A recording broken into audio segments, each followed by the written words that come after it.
At maaari na po akong tumanggap ng inyong mga katanungan. Katrina Domingo, ABS-CBN.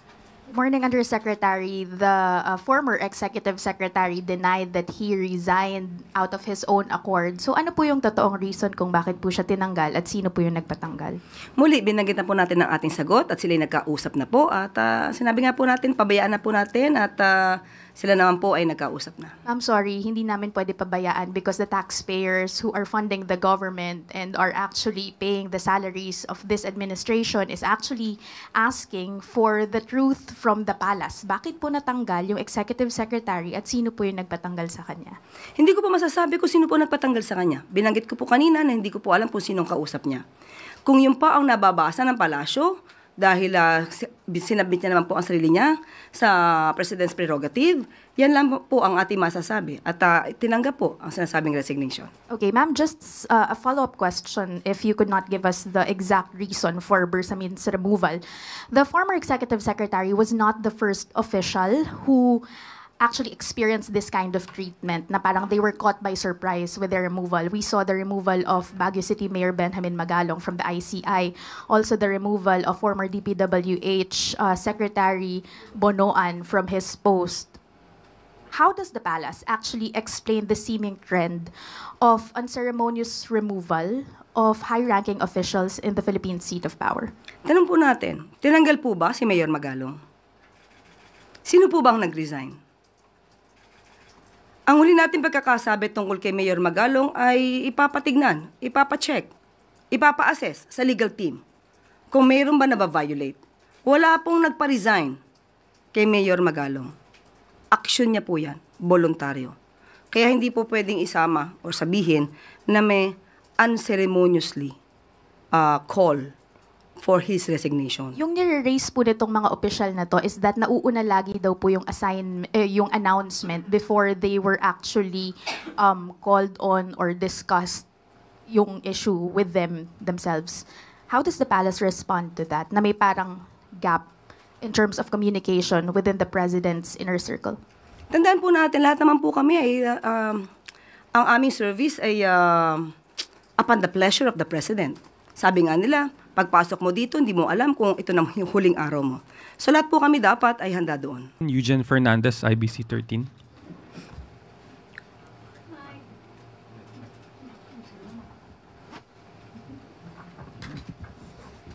Good morning, Yusek.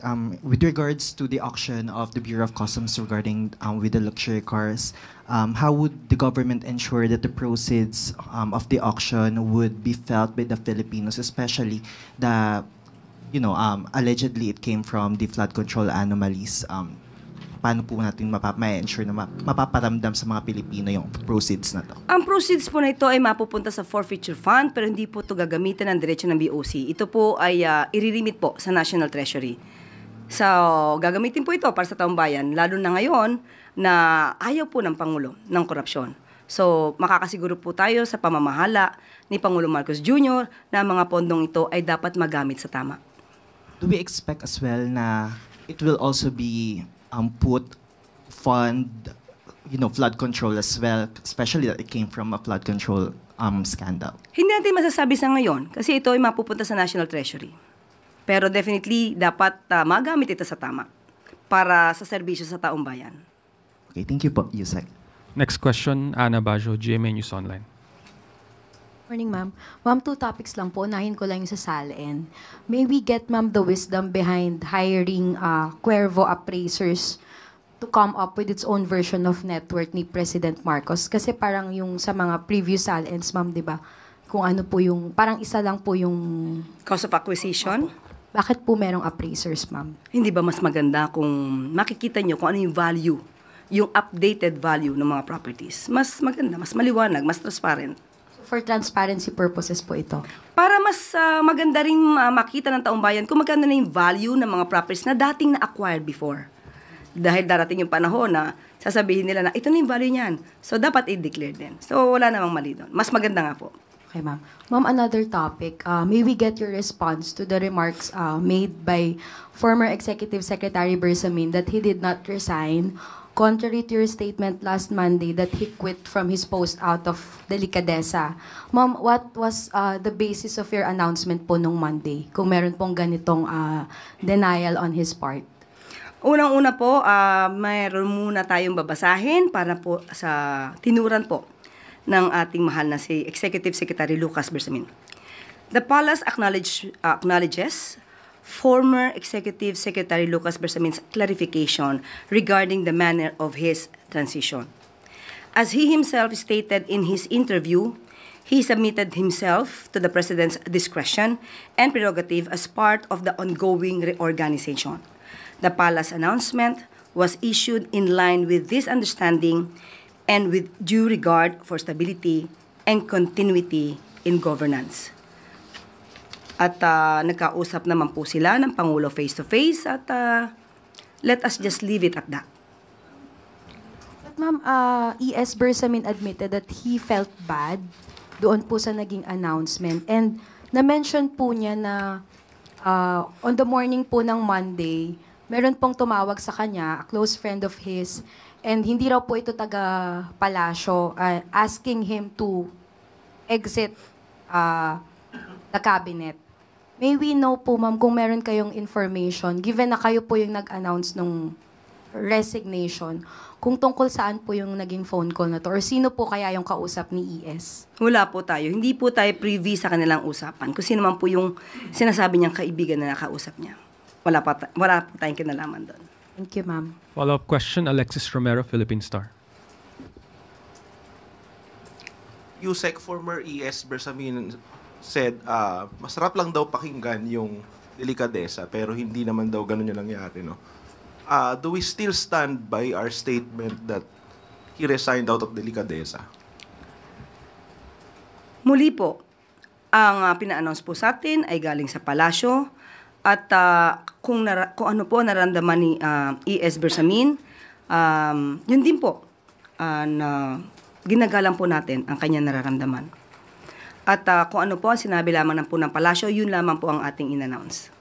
Follow-up related lang, Yusek. Kanina may nabanggit na pabiro si Presidente about a cabinet shake-up, even jesting na si FL daw po ay magiging ambassador for OFWs. Magkakaroon ba talaga ng Shake-up? Sabi mo, pabiro. Minsan half-meant, di ba? Minsan ang mga jokes. Tingnan na lang po natin. Kasi kung nakita niyo po na parang pabiro po yung pagkakasabi ng Pangulo, so yun muna po tayo. Face value. Sa ngayon po ay wala pa po sa ating ina-announce or isinasabing update patungkol dyan. Salamat po. Next question, Ivan Mayrina, GMA News. GMA News. Morning, Yusek. With the very important cabinet secretaries, no less than the executive secretary and the budget secretary being removed from the cabinet at may mga undersecretaries being investigated for conspiracy to commit plunder, is there an internal investigation ongoing, considering that the scandal has possibly hit the high levels to the low levels of the bureaucracy?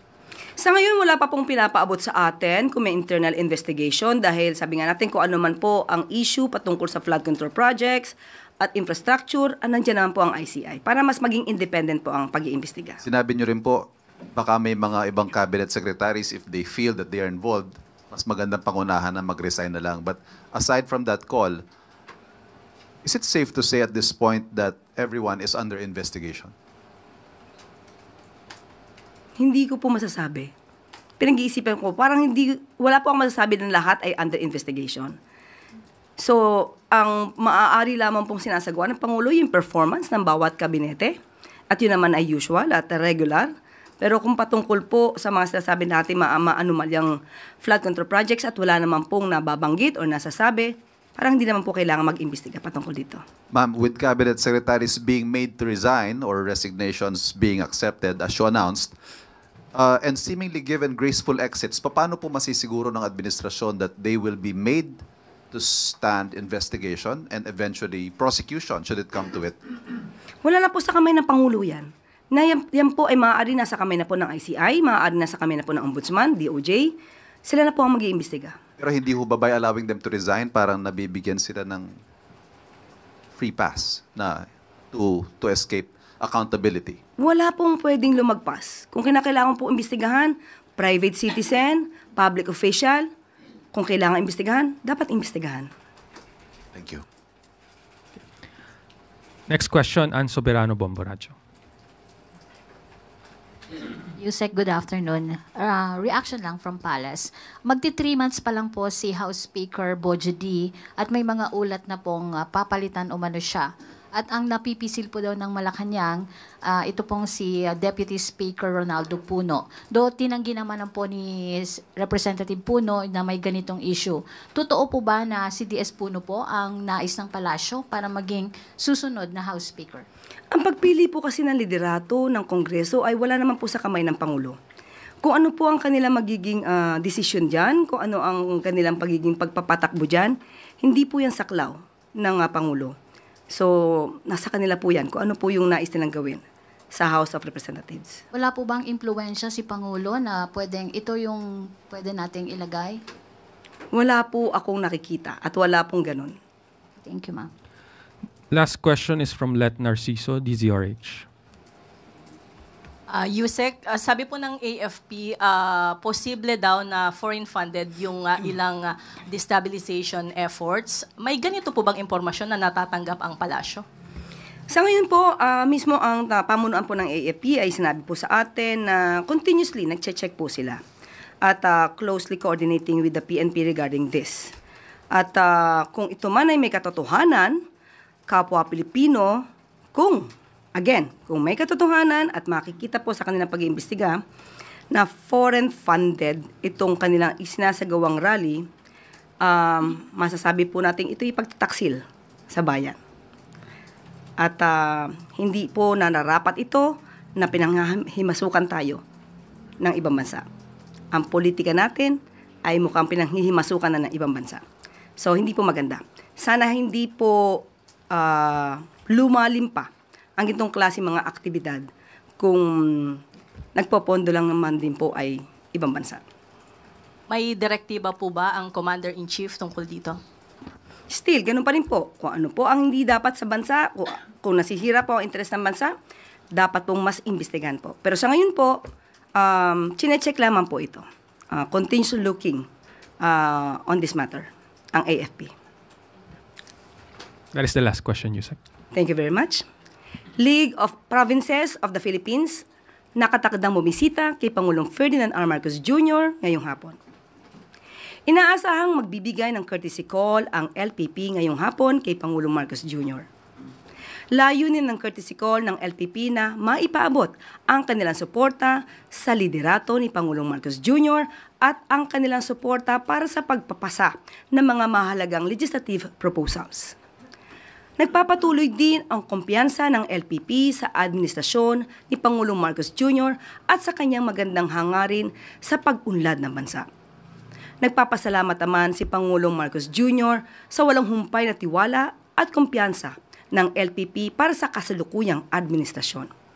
Patuloy din ang pamahalaan upang itaguyod ang transparency, accountability at responsableng paggamit ng pera ng bayan, lalo na sa national na pagproseso ng budget. Mga bagong Pilipinong bayani, pinarangalan ni Pangulong Marcos Jr. Bilang pagkilala sa katikilaan ng ating mga kababayang OFW, pinangunahan ni Pangulong Ferdinand R. Marcos Jr. ang Bagong Bayani Awards 2025 ngayong araw sa Malacanang. 27 makabagong bayani ang binigyang parangal ng Pangulo para sa kanilang natatanging kontribusyon sa pagtataas ng dignidad at pagpapakita ng kabutihang loob at kakayahan ng Pilipino sa anumang panig ng mundo. Hinirang ng Pangulo ang sakripisyo ng ating mga kababayang OFW na di alintana na mawalay sa mga mahal sa buhay. Maitaguyod lamang ang kanilang pamilya at gampanan ang tungkulin. Sa kanyang talumpati, tiniyak ni Pangulong Marcos Jr. na buo ang suporta ng pamahalaan sa lahat ng OFW. Ito'y sa pamamagitan ng mabilis at wastong aksyon ng Department of Migrant Workers at OWA at kanilang mga programa. Makakaasa ang ating mga kababayan sa ibang bansa na gagawin pang mas maayos ang mga proseso at serbisyo para sa kanilang ikagiginhawa. Hindi lamang sa pag-alis, kundi lahat ng aspeto ng kanilang paglalakbay. Kabilang dito ang digitalization ng serbisyo gaya ng OFW Travel Pass sa eGov PH app at online employment contract verification system. Nariyan din ang humigit kumulang 300,000 electronic cards mula sa OWA para sa mas madaling access ng Filipino migrant workers sa government services and benefits at ang Action Fund na naglalayong makatulong sa mga legal, medical at pinansyal na pangangailangan ng mga OFW. Ilan lamang dito sa maraming programa ng administrasyon ni Pangulong Marcos Jr. para sa ating mga bagong bayani. Ang mga hakbang na ito ay patunay na dedikasyon ng pamahalaan upang gabayan at pasalamatan ang ating mga huwarang OFW. Muli, maraming salamat po at mabuhay kayo, aming mga bagong bayani. Pagbabalik ng mga nalustay na pera sa illegal flood control projects, sinimulan na ng Bureau of Customs, alinsunod sa utos ni Pangulong Ferdinand R. Marcos Jr. Bilang tugon sa utos ni Pangulong Marcos Jr. na maibalik ang pera ng taong bayan mula sa mga maanumalyang flood control projects. Sinimulan na kaninang umaga ang pag-auction sa 7 mamahaling sasakyan ng mga diskaya na nakumpiska ng Bureau of Customs. Patunay din ito sa hangarin ni Pangulong Marcos Jr. na maipakita sa publiko na walang puwang sa pamahalaan ang iligal na mga gawain at uusigin ang sinumang lalabag sa batas. Ayon sa BOC, sa pangunguna ni Commissioner Ariel Nepomuceno, makakaasa ang taong bayan na lahat ng proceeds mula sa auction ay agad na iririmit sa National Treasury. Ibig sabihin, buong-buo na maibabalik ang pondo sa kaban ng bayan. Sa ngayon, inaasahang maibabalik sa taong bayan ang mahigit 103 million pesos mula sa 7 mamahaling sasakyan na nakumpiska sa mga diskaya. Ayon sa ahensya, simula pa lamang ito sa mga hakbang ng pamahalaan upang maibalik ang pera ng taong bayan. Mayroon pang 14 na construction companies ang kanila ring binabantayan sa ngayon. Mahigit 3 buwan pa lang simula ng paimbestigahan ni Pangulong Marcos Jr. ang isyu ng korupsyon, may nakikita ng resulta ang taong bayan. Isa itong patunay sa seryosong paghahabol ng Pangulo sa mga iligal na gawain ng mga korap sa pamahalaan. Gagawin natin ngayong auction, ito ay hindi lamang upang makalikom tayo ng more than 110 million minimum possible proceeds from the luxury vehicles.